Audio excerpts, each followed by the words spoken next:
government gi hospital la among nang na chen gani private hospital da among chen na honani mana chen na bagi lambi chat na honari ngani somna kana mi je si bane amam samak si ma fara adu dara gadi government employee na government hospital da private ta bana private le biro lengana Debala gi Hakchang Lourabasu Yanaba Wafam Amata Leitri Kota Wakatlagani Hairi Tha asigi tang tarada Dr. Singna Cheksin dabadagi laikhidraba Tha Nipan romgi Naupuribi Kuyathong Polem Laikai Ngangbam Bharat ki loinabi Laikhidrabi Laukrakpam Debala gi Hakchang Lauduna Mathau Mangam Pangthoklagani adubu Hairiba Hillside Hospital ga Yanaba Wafam Amata Leite Makhatana Justice Fangdri Fauba Makhataba Khongjang Changsin Khigani Haina Laikai gi Club Mairapaibi Amadi Imung Manunggi Maikaidagi Fongdorakli Hiramasiga Mari Lainana ngasi Kuyathong Polem Laikai da Pangthokpa Paugi mifam amada Laikhidrabigi Mapureba Ngangbam Bharat na hai Laikai Taret Mairapaibi Amadi Club ka Imung Manungga punna khanaraba matungda Laikhidrabigi Hakchang Lauduna Aroiba Mathau Mangam Pangthoknaba warep asi laurakpani Maru oina Hakchang Lauriba asi Lamta Thangza Mangoinana Laithau Tinthau Tawdaba Yadaba Laibana Laikai Miyam Amadi Imung Manungda Awaba Tadanabagi Khongthang asi laurakpani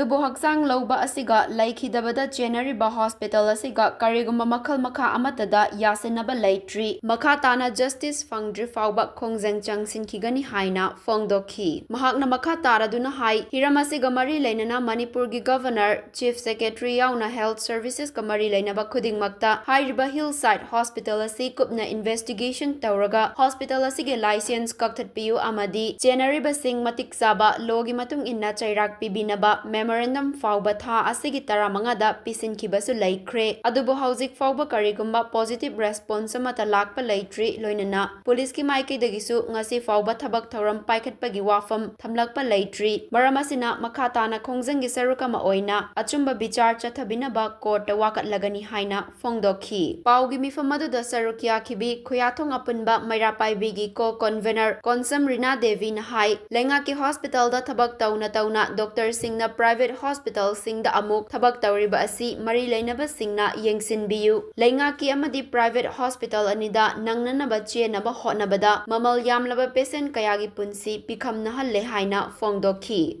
Siba Mamam Salo West Media Gituda in Hajaning Baje, Siba Mamam Salo was at Katabaje. A hospital, Hillside High Hospital, Siga Pagi Yanaba Tazulate, Yanaba Maram Late, Adumapo, Kayang Namta Tangiki, with Lagi, Karalaivana, a camera by the Amati Club key in the gate. Lies you but my match in the gate. Like we went off the other project, see the Lobo Sergeant and necessary. What the team when I have the hearty, my seniors of woman, my number 5 in Police Club Without Pindiga Tanaka Pony Aduga Wigi Hospital Saika Wiga Wigi as a Busulate, a Wigi Pongjangi Makhatana Justice Panganaba Changchan Bahagana Laikhidraba Misiki Magi Wigi Metiki Sanabida Magi Matomang and Pantokana Tambase Pishla Avenina Imung the Su Awana Tarakadra Haidana Guide the Su Sagi Aquina Masi Magi Matomang Pantokana and the Pochi Kram Suhana and Sella Tamure Adina Queen Tamtara Gadi Hataba the Guide the Sutaboragani Aduga The take is at Nabida, Lamta Tangasida, upon Balaki Miti, Maming what happened in the Laga, Shon Gadabani, but the Shon give us a young Gitaragadi, Machi, Hogi, and Rosita, Mamjita, Kuslaga, Maitavaya, Litanabi Musulay has an Hanapodagi. Hogi, the Kaitarichi Poli, Vanina, the Kaitarichi, the Montayaga, Familia Tanaraga on our court name.